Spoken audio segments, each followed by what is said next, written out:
प्रयागराज में लगा है सबसे बड़ा कुंभ नहान।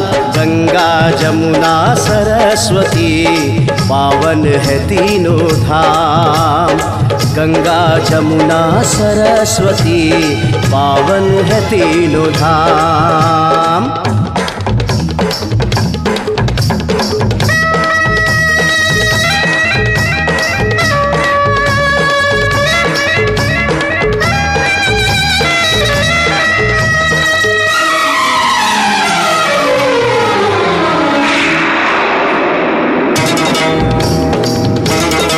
संगम तट पे कुंभ मेला, लाखों श्रद्धालु आते यहाँ सब विश्वास लेके मन्नत अपनी सिद्ध करने।